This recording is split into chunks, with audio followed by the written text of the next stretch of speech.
দর্শক, দুটা কথা মনে রাখবেন। এক, ঈদ আনন্দের যাবতীয় আয়োজন আমাদের শেষ, আবার নিয়মিত আয়োজন Nitol Tata news hour extra নিয়ে আজকে ফিরলাম। এবং দুই, ক্যাম্বেন স্কুল অ্যান্ড কলেজ এবং আলোক হেলথ কেয়ার অ্যান্ড হাসপাতাল আমাদের এই অনুষ্ঠানের সহযোগিতায়। এই যে দুইটা কথা মনে রাখবেন, এটা পরিণত হলো দুইটা কথা ভুলে যাবেন। মহানগর ওয়েব সিরিজ এই ঈদে মহানগর 2 এর রিলিজের পর একটা হইচই পড়ে গেছে। হইচই রিলিজের পর আমরা মহানগরের নির্মাতাকে নিয়ে এসেছি, আশফাক নিপুণ, স্বাগত জানাচ্ছি। আপনাকেও ধন্যবাদ। আপনাকেও ধন্যবাদ আমাদের সঙ্গে যুক্ত হওয়ার জন্য। নিপুণ ভাই, অনুষ্ঠানের শুরুতে কোন দুটা কথা দর্শকের ভুলে যাওয়া উচিত, এই দুটা শুনে তারপরে শুরু করতে চাই। দর্শকের কোন দুটো কথা ভুলে যাওয়া উচিত? দর্শকের, এটা একটা কঠিন প্রশ্ন করে ফেললেন। দর্শকের প্রথমে টিভি সেট থেকে উঠে যাওয়া ভুলে যাওয়া উচিত, একভাবে প্রোগ্রামটা দেখবে। এবং দ্বিতীয়ত সেটা হচ্ছে যখন এই মাঝখানে ব্রেক আসবে তখন অন্য চ্যানেলে যেন না যায়, এই দুটো ভুলে যাওয়া উচিত। অনেক ধন্যবাদ। কেমন উপভোগ করছেন এবারের ঈদ? আলহামদুলিল্লাহ বেশ ভালো, কারণ আমি তো প্রায় মহানগর 2 এই সিরিজটা এইটার কাজ করতে গিয়ে, মানে আমরা অনেক দিন ধরে এটা নিয়ে কাজ করছি, শুটিং, পোস্ট প্রোডাকশন আমি করেছি কলকাতায়।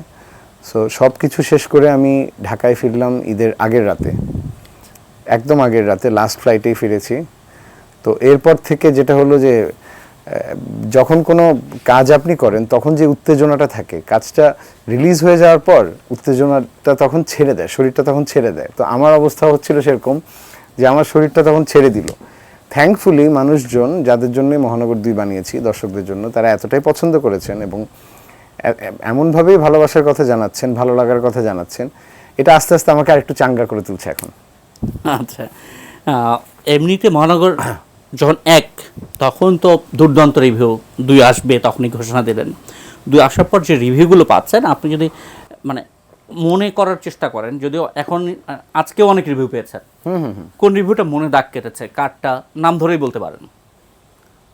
মানে সত্যি কথা বলতে কি, এত রিভিউজ আসছে যে মহানগর 1-এর সময় যে ব্যাপারটা ছিল কি, মহানগর 1 না, ওটা তো মহানগর। সো মহানগরের সময় ব্যাপারটা ছিল কি, তখন তো কেউ জানতো না কি আসছে, জাস্ট রিলিজ হয়ে গেল। তারও প্রায় 1 সপ্তাহ পর থেকে ওটা পিক আপ পাওয়া শুরু করলো মহানগর, এবং সেটা চলতেই থাকলো প্রায় অলমোস্ট 4 সপ্তাহ 5 সপ্তাহ পর্যন্ত। আর মহানগর 2 এর বেলায় যেটা হলো কি, সবার তো আগ্রহের কেন্দ্রবিন্দুর মধ্যেই ছিল এটা। সো একদম যেই রাতেই সেটা অনেয়ার হলো, তখন থেকেই মানে আমি এটাকে রিভিউজও বলি না আসলে, মানুষজন তো তার ভালো লাগার এক্সপ্রেশনটা জানান। সো সবার পোস্ট আসা শুরু হলো, এবং কোনটা রেখে যে কোনটা বলবো সেটা আসলে কঠিন পরীক্ষা, বাছাই কঠিন। আমার একটা জিনিস মোটামুটি সবগুলো স্ট্যাটাসের মধ্যে, যে জিনিস পোস্টগুলোর মধ্যে বা আলোচনার মধ্যে যে জিনিসটা সবচেয়ে বেশি আমাকে টাচ করে গেছে, সেটা হচ্ছে বেশিরভাগ মানুষই বলছেন মহানগর, যেটা প্রথমবার বানিয়েছিলাম, যেটাকে 1 বলা হচ্ছে, তার চেয়ে মহানগর 2 আরও বেটার হয়েছে। এইটা দেখেই মোটামুটি আমি আরেকটু শান্তি পাচ্ছি, বা মনে হচ্ছে না আসলে এই যে পরিশ্রমটা, এটা একটু সার্থক। এটা কি একটা ভয় থেকে যে সিকুয়ালগুলোর দ্বিতীয় সিরিজ সাধারণত প্রথমটার মতো ওয়ার্ক করে না? অবশ্যই ওইখান থেকেই, কারণ এটা শুধু আপনি গ্লোবালিও যদি সিরিজগুলো দেখেন, ইভেন আমি যদি একদম রিসেন্ট এক্সাম্পল নিই, সেটা হচ্ছে সেক্রেট গেমস, ইন্ডিয়ার সবচেয়ে পপুলার সিরিজ, প্রথম নেটফ্লিক্স সিরিজ যেটা ছিল অরিজিনাল, সেটার প্রথম সিজনটা যতটা ওয়ার্ক করেছিল, সেকেন্ড সিজন অতটা ওয়ার্ক করেনি। এমনি আমরা দেখি যে যেহেতু প্রথম সিজনটা কীরকম, প্রথম সিজনটা হচ্ছে প্রথম প্রেমের মতো, কোনো এক্সপেকটেশন নাই, যাই করি তাই ভালো লাগে। তো ওইটাকে দর্শক যেভাবে নিয়েছিল, এটা আমার উপরে একটা মাত্রাতিরিক্ত, আমার এবং আমার টিমের উপরে আমার মাত্রাতিরিক্ত চাপ ছিল যে আদৌ 2টা কি কাছাকাছি যেতে পারবে কিনা। কারণ আমি যদি হিসাব করে দেখাই যে প্রথম সিজন যদি এখানে থাকলে যখনই দেখা যায় কি যে দ্বিতীয় সিজন এতটুকু হলেও দর্শকরা বলবে এটা আগের মতো হয়নি, এতটুকু হলে বলবে যে এতটুকু ভালো হয়েছে শুধু, কাজে তখন করতে গিয়ে এতটুকুতে নিতে হয়, তখন ওরা বলতে পারে যে না, আগের চেয়ে বেটার হয়েছে। 3 নম্বরের ক্ষেত্রে কি ঘটে? 3 নম্বরের ক্ষেত্রে আসলে আমি এখনো জানি না, কারণ 3 নম্বর তো সাবকন্টিনেন্টেই কোনো সিরিজের আসলে খুব বেশি 3 নম্বর হয় নাই। তো 3 নম্বরের ক্ষেত্রে মেবি হয়তো আবার নতুন করে এক্সপেকটেশন। গোয়েন্দা কাহিনীগুলোর কথা বলি, ধরেন যদিও ওপার বাংলার উদাহরণ বেশি আসবে, সবটাই আসবে, ব্যোমকেশ, ফেলুদা, নানান রকম ডিরেক্টরের, হ্যাঁ। তারপরে এই যে সম্প্রতি একেন বাবু একটা সিরিয়াল চলছে, 8 সিজন পার হয়ে গেছে, এবং কোনোটার থেকে কম বেশি করা যাচ্ছে না। তাহলে এই চাপ নিশ্চয়ই আপনার মাথায় ইতোমধ্যে প্রবেশ করে গেছে। চাপ সবসময় থাকে। চাপ যদি আমি একটা সিজনও করি সেই চাপও থাকে, 2টা করলেও থাকে, 3টা করলেও থাকে। কারণ আসলে সত্যি কথা আমি যেটা মনে প্রাণে বিশ্বাস করি সেটা হচ্ছে দর্শক যে সময়টা দেন আমাদেরকে, এর চেয়ে মূল্যবান জিনিস আর কিছু নাই। কারণ বর্তমান পৃথিবীতে ইভেন টাকার চেয়েও দামি হচ্ছে সময়। আপনার জন্য কেউ 2 মিনিট সময় ব্যয় করবে না যদি আপনি তার উপযোগিতা না দেখাতে পারেন। সেখানে আমরা 4 মিনিটের একটা ভিডিও বানাই অথবা ধরেন 4 ঘন্টার একটা সিরিজ বানাই, সেটা যদি দর্শকের সময়ের মূল্য না দিতে পারে, দর্শক কিন্তু সাথে সাথে আপনাকে ছুঁড়ে ফেলে দেবে, কারণ তাদের সময়ের দাম সবচেয়ে বেশি। কাজেই সেটা আমি সিজন 3 হোক, সিজন 2 হোক, বা যে কোনো একদম স্পিন অফ একটা সিঙ্গেল সিরিজ হোক, আমার মনে হয় যে সেটা ইকুয়ালি সমান চাপ। কারণ দর্শকদেরকে ধরে রাখা পৃথিবীর সবচেয়ে কঠিন কাজগুলোর একটা। প্রথম দিকের প্রশ্নটায় ফেরত আসতে হবে, কারণ উত্তর পাইনি। নানান রকম সামাজিক যোগাযোগ মাধ্যমে রিভিউ আসছে, মনে রাখার মতো রিভিউ একটা দুটা যেটা আপনার মন ছুঁয়ে গেছে? অনেকগুলো নিশ্চয় মন ছুঁয়েছে। মনে রাখার মতো আমি আসলে একদম মনে রাখার মতো, বাবা যেমন আমি যার কাছ থেকে কাজ শিখেছি, মোস্তফা সারোয়ার ফারুকী, উনি দেখার পরে পরদিনই উনি একটা বিশাল বড় একটা স্ট্যাটাস দিয়েছেন, যেটা সত্যি আমি তখন কলকাতায় চিটাগংয়ে একটা ফিল্ম মেকিং ওয়ার্কশপ উনি এবং আনিসুল হক, ওনারা দুইজন এসেছিলেন, script writing and film making workshop. ওখানে ওনার সাথে আমার প্রথম দেখা, এবং আমার এখনও মনে আছে আমি ওয়ার্কশপ শেষ, সব কিছু শেষ, চলে আসবো, তখন আমি ফারুকী ভাইয়ের সাথে হ্যান্ডশেক করতে করতে বললাম যে one day I will work with you. হ্যাঁ, ওটা ছিল যে ওই থাকে না যে মফস্বলের একটা ছেলের বা জেলা শহরের একটা ছেলের মানে কাইন্ড অফ একটা স্বপ্ন বলি, স্বপ্নের উদ্ধত্ত বলি, বা যেভাবেই বলি, যে একদিন আপনার সাথে আমার কাজ হবে, খুবই ইয়ে করে। উনি তো ভাবলেন স্টোরি টেলিং কর্মশালা ছিল। হ্যাঁ, ওটা স্টোরি টেলিং একটা কর্মশালা ছিল। আমি তো এখন এসে ওটা তো প্রায় 20 বছর আগের কথা। হ্যাঁ, 20 বছর পরে সে আশফাক নিপুণ, স্টোরি টেলার, নির্মাতা, কোন আশফাক নিপুণকে বেশি নাম্বার দেবেন আপনি তুলনামূলক? আমি তো কোনোটাকেই নাম্বার দিতে চাই না, কারণ আসলে আমার মনে হয় না আমি এখনও সেরকম পোক্ত নির্মাতাও হতে পেরেছি, বা আমি আসলে যে খুব ভালো স্টোরি টেলার সেটাও আমি নিজেকে মানতে রাজি না। বাট আমি দর্শকদের যে ধরনের রেসপন্স পাই, বেশিরভাগ দর্শকই আমাকে স্টোরি টেলার বলতে খুব বেশি পছন্দ করেন রাদার দেন নির্মাতা। কেউ কেউ তো লিখেও দেন যে মানে উনি হচ্ছেন আমাদের এই সময়ের স্টোরি টেলারটাই, বলেন যে আমি গল্পটাই বলতে চাই। নির্মাণের তো নানান কারিগরি দিক থাকে, আমার মানে লক্ষ্য থাকে সবসময় গল্পটা বলার দিকে। আমি নির্মাণের যে নানান কারিগরি দিক বা চমকে দেয়া, এগুলোর চেয়েও বিশ্বাস করি গল্পটাকে কত সহজভাবে অডিয়েন্সের মাথায় ঢুকিয়ে দেওয়া যায়। এই জন্যে আমার মনে হয় যে এই দুইটার মধ্যে যদি এগিয়ে রাখতে হয় দর্শকদের পার্সপেক্টিভ থেকে, তাহলে আমার মনে হয় স্টোরি টেলারটাই হবে। দর্শকের এই পার্সপেক্টিভ কি মানে ব্যক্তিগতভাবে নিশ্চয়ই কিছু পান, যাদের কাছ থেকে পান তারা তো বোদ্ধা শ্রেণীর, বাকিদেরটা নিশ্চয়ই সোশ্যাল সাইট থেকে পান। হ্যাঁ, সোশ্যাল সাইট থেকে পাই। আমি আমার স্ত্রী এলিটা করিম, তার কাছ থেকে পাই। সে আমাকে বলে নাম না নিলে বাসায় ঢুকতে দিবে না, এরকম কোনো বাধ্যবাধকতা আছে? না, একেবারেই না, আমার নাম নিতে ভালো লাগে, সেজন্যই নাম নিলাম। সে যেমন আমাকে বলে প্রায় সময় you are one of the finest storyteller. সে কিন্তু কখনো এভাবে বলে না যে you are one of the finest filmmakers. So আমারও শুনতে শুনতে এটাই ভালো লাগে যে আমি যে আসলে যদি যে গল্পটা বলতে চাই, কারণ দর্শকরা দিন শেষে কিন্তু গল্পটাই শুনতে চায়। আমি কত দামি ক্যামেরা দিয়ে কী শ্যুট করলাম, লেন্সিং কী করলাম, তার চেয়ে ইম্পর্টেন্ট দর্শকরা গল্প দেখতে বসলে সেটা ভুলে যায়। সো যত সহজে গল্প বলা যায় ততই আমার মনে হয় যে মানে এটা যত রপ্ত করতে পারবো, আমি মনে হয় তত আরেকটু বেটার হতে পারবো। স্টোরি টেলার হিসাবে তো আপনি যখন নিজে নির্মাণ করেন, আপনি স্টোরি টেলার এবং আপনি নির্মাণ করছেন, কাজটা সহজ হয়ে যায় মানে অন্যদের তুলনায়, অন্য কাউকে বুঝিয়ে দেওয়া বা অন্য থেকে বুঝে নেওয়ার থেকে। আমরা যদি নির্মাণের কথা এবং স্টোরি টেলিংয়ের কথা বলি, আমার মাথায় আমরা যেহেতু খুব কম জানি ব্যক্তিগতভাবে, সত্যজিৎ রায়ের কথা মাথায় আসে। উনি তো ওনার সব কিছু আসলে দৃশ্যায়ন বলবো আমি সব, উনি সব দৃশ্যায়নটা বোঝার জন্য বোধহয় আরও সুবিধা, এখন দৃশ্যায়ন সিনেমাও হয়েছে তামিল এবং হিন্দি। এই দৃশ্যায়ন আর স্টোরি টেলিংয়ের পার্থক্যটা একটু বুঝতে চাই। দৃশ্যায়ন আর স্টোরি টেলিংয়ের মধ্যে যে মানে স্টোরি টেলিংটা দৃশ্যায়নের মাধ্যমেও হতে পারে এবং দৃশ্যায়নের মাধ্যমেই হয়। স্টোরি টেলিংয়ের ব্যাপারটা মানে হচ্ছে যে আপনার তো গল্পটাকে পৌঁছে দেয়া, এই গল্পটাকে আপনি কত সহজভাবে পৌঁছে দিতে পারেন। মাঝে মাঝে এটা সাইলেন্স দিয়েও স্টোরি টেলিং হতে পারে, যে একটা অকওয়ার্ড মোমেন্টকে আপনার শব্দ দিয়ে না বুঝিয়ে আপনি হয়তো খুবই সাইলেন্স দিয়ে বুঝালেন, অথবা একটা ভয়ের মোমেন্টকে অনেক সময় আমরা সাউন্ড দিয়ে হয়তো স্টোরি টেলিংটা করি। যে একটা ভয়ের দৃশ্য, যে দরজার ওপাশে কে লুকিয়ে আছে, তখন যে একটা দরজার ক্যাঁক করে একটা সাউন্ড হয়, ওটাও স্টোরি টেলিংয়ের একটা পার্ট, ওটাও কিন্তু দৃশ্যায়নেরই পার্ট। সো দৃশ্যায়ন অ্যান্ড স্টোরি টেলিংকে আমি আসলে খুব বেশি আলাদা করব না, যতক্ষণ না এটা খুব বেশি টকি হয়ে যায়, যে আপনি একদম মুখে বলে দিচ্ছেন বা স্পুন ফিট করে দিচ্ছেন, ততক্ষণ পর্যন্ত অবশ্যই দৃশ্যায়ন এবং স্টোরি টেলিং দুটারই খুব মানে আমার মনে হয় ওতপ্রোতভাবে জড়িত। আমরা যদি মানে খুব বিখ্যাত সিনেমাগুলোর কথা, মানে পথে পাঁচালীর কথাও যদি বলি, প্রত্যেকটা বর্ণনা আসলে সত্যজিৎ রায়ের জীবনী যতটুকু দেখেছি, পড়েছি, জেনেছে, উনি একবার লিখে রেখেছেন। মানে যিনি বানাবেন মনে হচ্ছে যে তিনি, মানে তাকে সব ডিরেকশন দেওয়া। আপনার স্ক্রিপ্ট কীরকম হয়? আমারটা মানে সত্যজিৎ রায় তো মাস্টার ফিল্ম মেকার, ওনার আশেপাশে তুলনাও করছে না। আমারটা কোনো কিছু প্ল্যানিংই থাকে না সত্যি। আমার স্টোরি টেলিংটা হচ্ছে ভেরি ভেরি, আমি কীভাবে বলবো, ভেরি ইনস্টিংটিভ স্টোরি টেলিং। মানে আমি যেভাবে কাজ করি সেটা হচ্ছে, প্রথম কথা হচ্ছে আমি বাসায় বসে স্ক্রিপ্ট লিখতে পারি না, এটা আমাকে দিয়ে হয় না। আমি আসলে চেষ্টাও করেছি দু একবার, কিন্তু এটা আমাকে দেওয়া হয় না।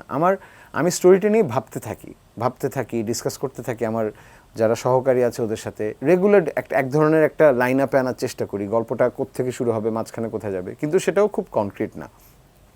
সত্যজিৎ রায় যেটা করতেন, বা পৃথিবীর তাবৎ বড় বড় ফিল্ম মেকাররা যেটা করে থাকেন, সেটা হচ্ছে একদম line by line, frame by frame, কোন লেন্স ইউজ করবেন, এখন কি ক্লোজ শট নেবেন নাকি মিড শট নেবেন না কি করবেন, এটাতে ট্রলি ইউজ করবেন না ডলি ইউজ করবেন, এই সব জিনিসগুলো ওনারা লিখে রাখতেন।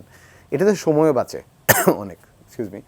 আমি যেটা করি কি, সেটা হচ্ছে আমি শুটিং ফ্লোরে গেলে আমার মাথাটা খুলে।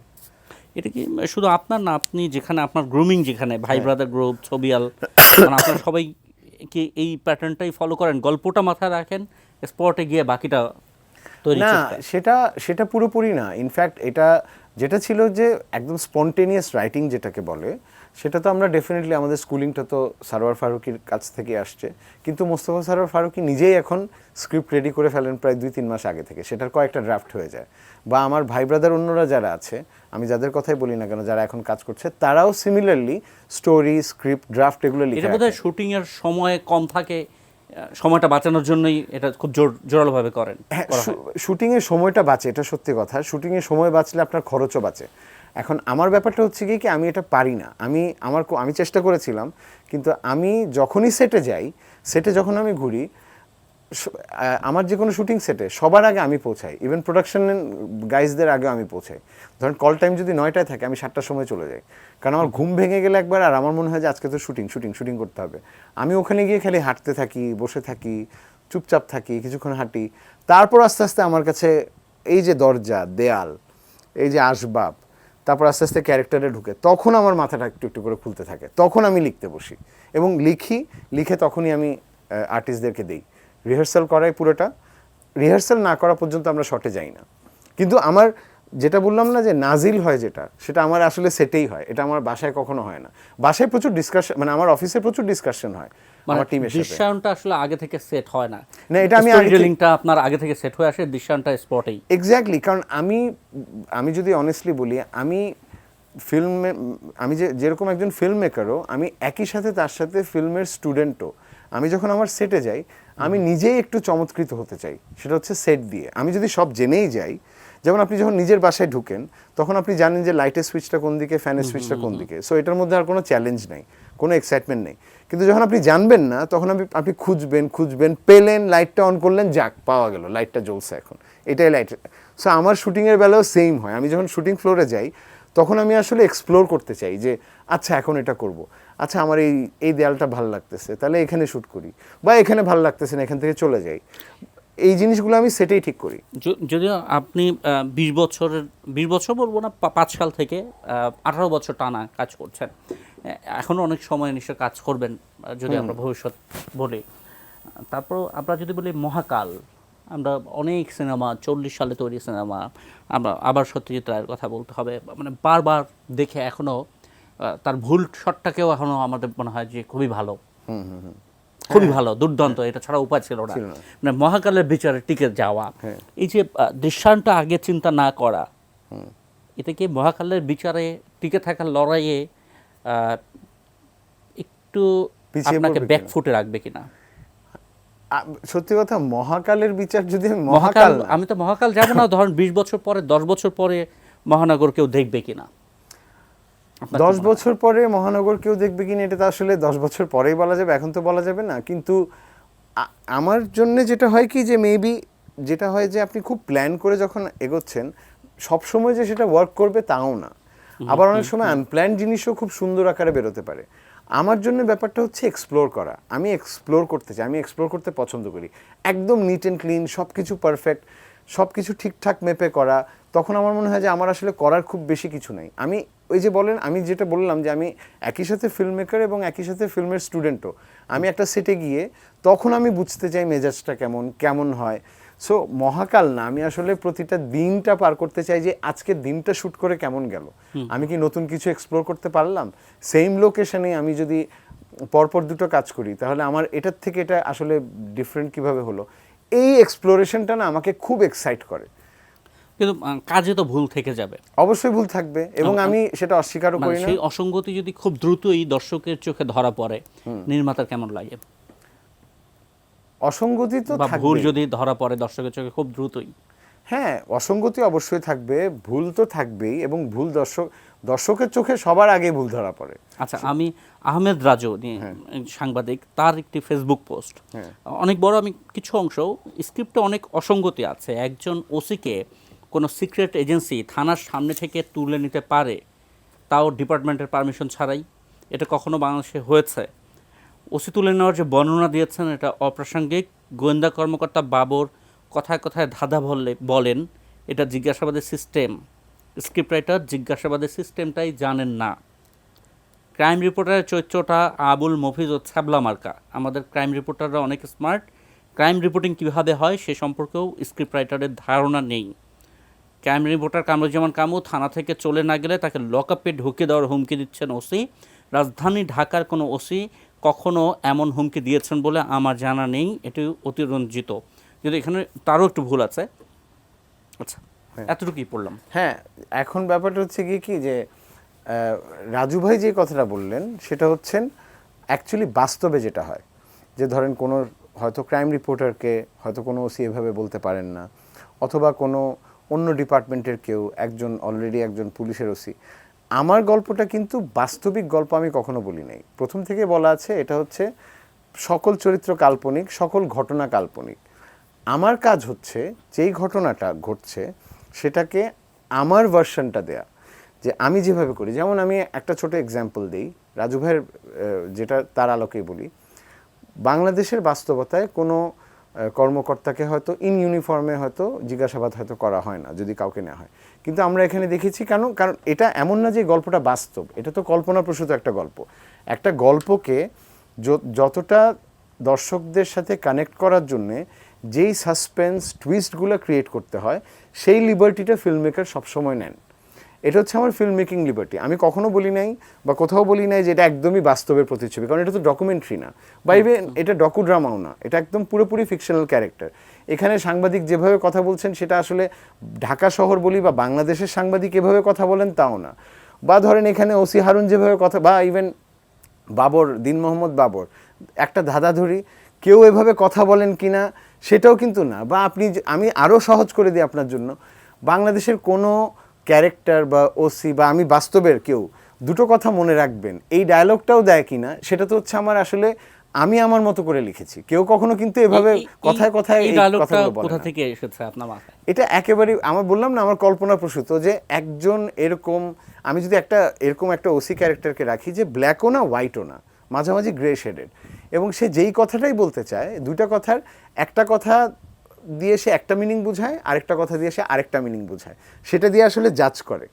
তো আমার মনে হচ্ছিল এই ক্যারেক্টারটাকে কালারফুল করতে হলে এই ধরনের কোন একটা এলিমেন্টটা দিই। আর আরেকটা ব্যাপার কি, ধরেন আপনার সিনেমা আর সিরিজের মধ্যে কিন্তু একটা বেসিক পার্থক্য আছে, সেটা হচ্ছে cinema is a very personal medium, যেটা হচ্ছে আপনি দেখাবেন সেটা বাস্তবের সাথে অনেকটুকু কাছাকাছি থাকতে পারে। সিরিজের কিছু গ্রামার আছে।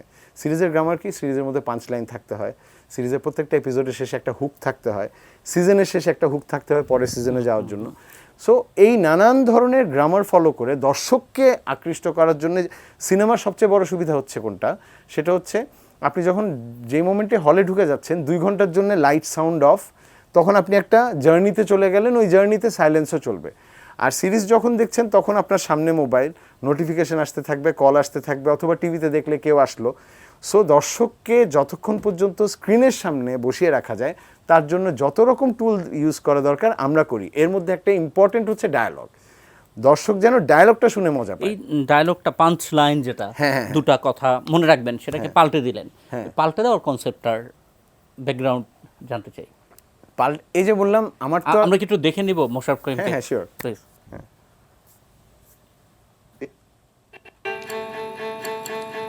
শোনেন, 2টা কথা মনে রাখবেন। আরে রাখেন, আপনি মনে রাখবেন। নতুন কিছু বলেন। 2টা কথা ভুলে যাবেন। নাম্বার 1, বাংলাদেশের সব মানুষ সহজ সরল। নাম্বার 2, তারা পুলিশকে বন্ধু মনে করে।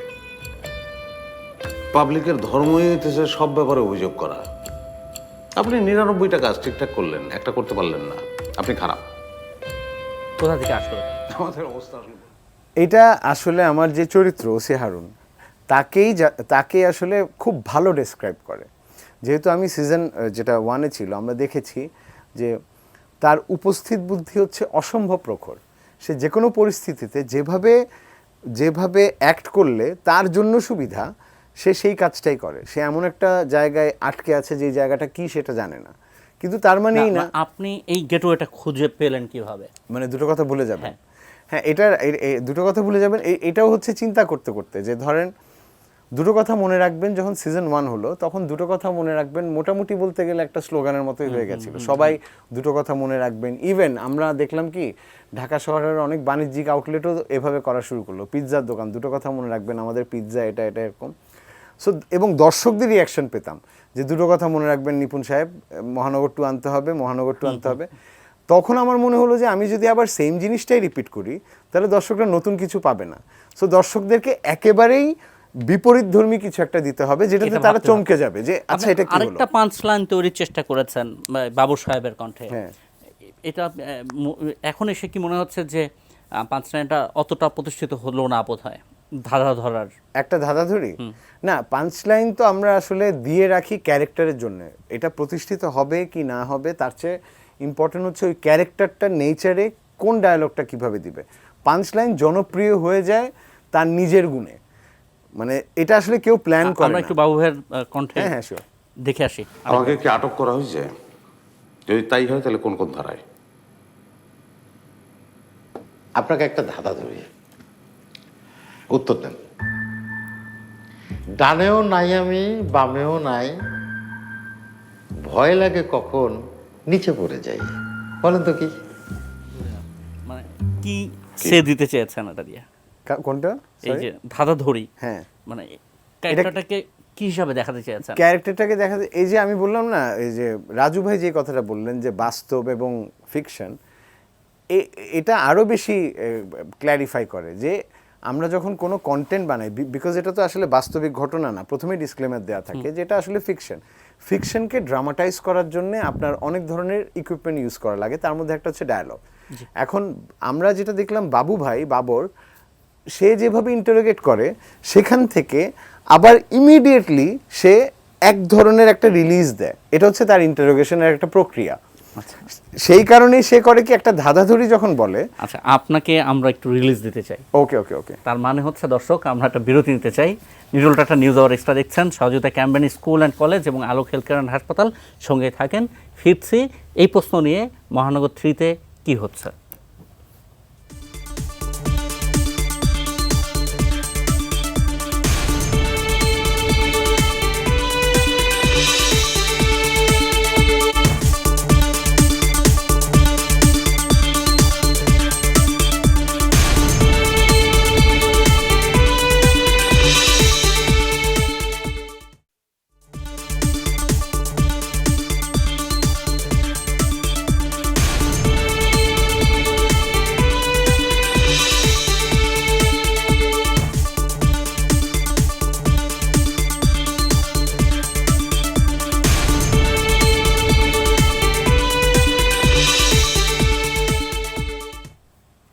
শোনেন, দুইটা কথা মনে রাখবেন। আমাদের অতিথি আশফাক নিপুণ, এবং বিরতির পর আবারও ফিরে এলাম। আর কিছুক্ষণ সঙ্গে আছে, শুনবেন নিটল টাটা নিউজ আর এক্সট্রা চলছে সহযোগিতা ক্যাম্পাস স্কুল অ্যান্ড কলেজ এবং আলোক হেলথ কেয়ার অ্যান্ড হাসপাতাল। অনেক প্রশ্ন আছে, আমার প্রডিউসার পেছন থেকে টকব্যাগে অনেক প্রশ্ন করছে, তার মধ্যে একটা ঝগড়াঝাড়ি দেখাতে চায় কিছুক্ষণ, একটু কি দেখে নিব আমরা? তাই দেখি, যদি খুব বেশি ইয়ে না হয়। এখন পর্যন্ত 3টা শর্ট, মানে এডিশনের গল্প শুনতে চাই। এডিশনের, হ্যাঁ, এটা মহানগর 2 আমার সবচেয়ে প্রিয় দৃশ্যগুলোর একটা। যদিও অনেক ইন্টেন্স দৃশ্য আছে মোশাররফ করিমের বা বাবু ভাইয়ের বা অন্যদিকে শ্যামলের, কিন্তু এই দৃশ্যটা আমার খুবই প্রিয় 2টার কারণে। সেটা হচ্ছে ভাই, আমার কিন্তু কোনো বোন নাই, হ্যাঁ, ছোট ভাই আছে একজন। সো কিন্তু যখন বোন আর ভাইয়ের যে কেমিস্ট্রিটা, বোন আর ভাইয়ের যে অভিমান, এটা কিন্তু পুরো অভিমানের দৃশ্য। যেভাবে শ্যুট করবেন, আমি বললাম এটাকে আমি এমনভাবে শ্যুট করব যেন দেখলে অডিয়েন্স শুধু ঝগড়াটা শুধু শোনা না, সে যেন ফিল করে, সে যেন কোথাও গিয়ে মনে হয় যে সেই স্ক্রিনে ঢুকে বসে গেছে। আমার এইভাবে লাগবে। সো আপনি দেখবেন কি, প্রথমে হচ্ছে সিঙ্গেল শটে তানজিকা সে একা চুপচাপ বলছে, ভাইটা হচ্ছে মা। 3 ডাইনামিক্সটা দেখলাম। 3 ডাইনামিক্সটা এই ফ্যামিলির কি, সেটা হচ্ছে মা, যে সারা জীবন আমাদের 8-10 দৈনন্দিন মায়ের মতো, যে সব সময় সব কিছু সামাল দিতে চায়। আপনিও বোধ হয়, আপনার পরিবারও বোধ হয় দীর্ঘদিন 3 জন চট্টগ্রামের বাসার। হ্যাঁ, না, এটা আমার একেবারে পরিবার। তো তাই হবে, কল্পনায় বাস্তবতায় তুলে আনবেন।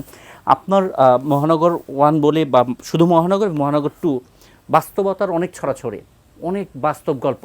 লোকে জিজ্ঞেস করছে আপনি কাকে দেখাচ্ছেন, স্বর্ণ ব্যবসায়ী কোন শীর্ষ ব্যবসায়ী গ্রুপের প্রতিনিধিত্ব করছে, ওসি হারুন কোন হারুনের প্রতিনিধিত্ব করছে, এই মেয়র এবং এমপির দ্বন্দ্ব কোন এলাকার গল্প করছে। মানে পরতে বর্তমানের নানান ঘটনার টাচ। এটা আমরা একটা খারাপ শব্দ ব্যবহার করতে চাই, এটা সুরসুরি। এই হিসাবে কি বর্তমানটাকে কানেক্ট করেছেন? না, আমার মনে হয় না, কারণ আমি তো শুরুতেই বলে দিয়েছি এটা তো আসলে বাস্তব গল্প না, এটা তো হচ্ছে আসলে ফিকশন, সম্পূর্ণ কল্পনা প্রসূত। আমি যেই চরিত্র তৈরি করি, যেই ডাইনামিক্সটা তৈরি করি, বর্তমানের এত উপস্থিতি, এটা হচ্ছে আসলে, আমি একদম যদি বলি, এটা কিন্তু দিন শেষে ফিকশন গল্প, কিন্তু এগুলো কিন্তু সবগুলো কাল্পনিক গল্প। আমি প্রথমে যেটা বললাম, আপনি একদম বাস্তবে কাউকে, শুধুমাত্র পুলিশ চরিত্র না, আপনি নর্মালি বাস্তবে কোনোদিন কাউকে এভাবে কথা বলতে শুনবেন না যে কথায় কথায় 2টো কথা মনে রাখবেন বা 2টো কথা ভুলে যাবেন। নির্বাচন এনেছেন, ইভিএম এনেছেন, আমরা আরো অনেক কিছু, আমরা একটা ফোন আলাপ নায়িকার সঙ্গে একজন গুরুত্বপূর্ণ ব্যক্তির ফোন আলাপ ফাঁস করেছেন, নামটা এবং বিশেষণটা একই রেখেছেন। মানে আপনি বর্তমানকে নানাভাবে রিফ্লেক্ট করতে চেয়েছেন। এটা আসলে এটা যদি বর্তমানকেই যে রিফ্লেক্ট করা সেটা না, এটা হচ্ছে, আমি তো বলেই দিলাম যে এটা পুরোপুরি আমার কল্পনা প্রসূত এবং এটা ফিকশনাল ক্যারেক্টার। ওরা ফিকশন এভাবেই, যেমন বাবর সাহেব উনি যেভাবে কথা বলছেন সেটা কিন্তু আসলে নরমালি কল্পনা সূত্রেই হয়। আপনার গুরুর কথা বলি, মোস্তফা সরোয়ার ফারুকের একটা সিনেমা নিয়ে, সেটা হুমায়ুন আহমেদের বায়োপিক কিনা, নানান বিতর্ক এসেছে এবং নির্মাতারা সবসময় ফিকশন জায়গাটাতে স্ট্যান্ড করে। কিন্তু ফিকশন প্রতিষ্ঠিত করতে হলে দর্শককে বর্তমানে, আমি আবারও সুরসুরি শব্দটা ব্যবহার করলাম, বর্তমানে বা উত্তেজনা বলি বা টাচ বলি, ফিলিং বলি, সেটা দিতে হয় কিনা, এই কোরিলেশনটা কিভাবে ব্যালেন্স হয়, এটা শুনতে চাবো। একটা বিরতি নিয়ে আসতে হবে আমাকে।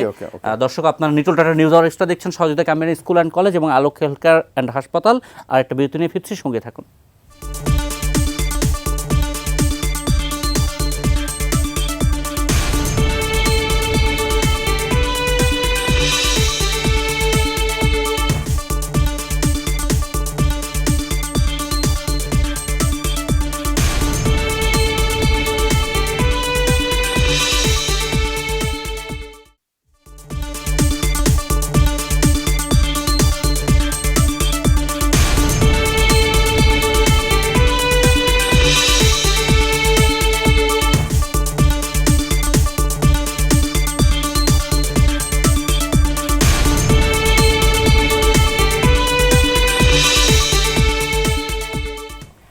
নিটল টাটা নিউজ আর এক্সট্রা দেখছেন সহযোগিতা ক্যাম্পাস স্কুল অ্যান্ড কলেজ এবং আলোক হেলথ কেয়ার অ্যান্ড হাসপাতাল। 2টা কথা মনে রাখবেন এই শিরোনামে আলোচনা। আশফাক নিপুণ অতিথি। শেষ প্রশ্ন আমি যেটা করেছি বিরতির আগে, মহানগর 2 এবং 1 এত বেশি বাস্তবতার সঙ্গে মিল, দর্শক গুলিয়ে ফেলছে। নির্মাতা দর্শকের জন্য কি মেসেজ দিতে চায়? একই সাথে মহানগর 3 আমরা কি প্রত্যাশা নিয়ে থাকবো? হ্যাঁ, আপনি যেটা বলছেন যে বাস্তবের সাথে মিলিয়ে ফেলছে, গুলিয়ে ফেলছে, এটা হচ্ছে এন্টায়ারলি দর্শকের পারসেপশন, দর্শকের পয়েন্ট অফ ভিউ, দর্শক যেভাবে নেয়। আমি সবসময় বলে আসছি এটা হচ্ছে একটা গল্প। যেভাবে বলেছি এই গল্পের চরিত্ররা যেভাবে কথা বলে, নট নেসেসারিলি আসলে বাস্তবে এভাবে কেউ দুইটা কথা মনে রাখবেন, একটা ধাঁধাধরি এভাবে যে আসলে কথা বলে তা না। সো এটা হচ্ছে সম্পূর্ণ আমার কল্পনাপ্রসূত চরিত্র। এখন অনেক সময় কল্পনাপ্রসূত চরিত্র বা কল্পনা সত্যের চেয়েও সত্য হয়ে যায়, সেটা পারফরমেন্সের কারণে, সেটা দৃশ্যায়নের কারণে। অনেক সময় আমাদের মনে হয়, বলে না যে খাটের নিচে ভূত আছে, ভূত না, কিন্তু কিন্তু নাই। আপনি সমসাময়িক ঘটনাবলীর প্রেজেন্স তো দিয়েছেন বিভিন্নভাবে। সমসাময়িক ঘটনাবলীর প্রেজেন্সটা, এটা যে কোনো ঘটনাবলীই ধরে নিতে পারেন আপনি। আপনি যদি ধরে নেন যে এটা যে কোনো সময়ে যে কোনো ক্ষেত্রেই হয়তো প্রযোজ্য। আচ্ছা, ঠিক আছে, আমরা 3 নিয়ে একটু শুনবো, শুনে শেষ করব। মহানগর 3 কবে, মানে কি হচ্ছে মহানগর 3-তে, কবে নাগাদ দর্শক পাবে, কে থাকছেন বাড়তি? এখন দেখেন সিজন যখন আসলে পরের সিজন হবে কি না হবে সেটা এন্টায়ারলি ডিপেন্ড করে দর্শকের উপরে। আমি যখন মহানগর বানিয়েছিলাম আমার সিজন 2 বানানোর কোনো প্ল্যান ছিল না, দর্শকের আগ্রহের কথা চিন্তা করেই সিজন 2 আসছে। মহানগর সিজন 2 তো মাত্র রিলিজ হলো। সো দর্শক যদি চায় তাহলে সিজন 3 আসবে, কারণ আপনার কখনোই একটা সিজন আসতে পারে না যদি দর্শকের সেই তুমুল আগ্রহ না থাকে। এখন এটা দর্শকদের উপরে, যে ওনারা যদি কি আগ্রহ মনে দেখান। হচ্ছে আগ্রহ আছে দর্শকের এখন পর্যন্ত? মাত্র তো 7 দিন গেল, সো যদি দেখি যে দর্শক চায় তখন হয়তো আমি চিন্তা করে দেখবো যে সিজন 3 কি করা যায়। জি, আসলে অনেক ধন্যবাদ, আজকে এখানে শেষ করব। শেষ কোনো দুটো কথা বলতে চান? শেষ আমি দর্শকদের উদ্দেশ্যে এবার ভুলে যাবেন না, বলতে চাই যে দুটো কথা মনে রাখবেন। সেটা হচ্ছে, একটা হচ্ছে বেশি বেশি বাংলা কন্টেন্ট দেখবেন, বাংলা কোয়ালিটি কন্টেন্ট দেখবেন অবশ্যই। 2, মহানগর 2 এখনও যারা দেখেননি তারা দেখে ফেলবেন হইচই পর্দায়, পাইরেসি করে না, সাবস্ক্রাইব করে। কারণ আপনারা যদি সাবস্ক্রাইব করে দেখেন তাহলে আমরা সামনে ভবিষ্যতে আরও ভালো ভালো কাজ করতে পারবো। অনেক ধন্যবাদ। নিউজ আওয়ার এক্সট্রা এখানে শেষ করছি। সহযোগিতা ছিল ক্যাম্পেইন স্কুল অ্যান্ড কলেজ এবং আলোক হেলথ কেয়ার অ্যান্ড হাসপাতাল।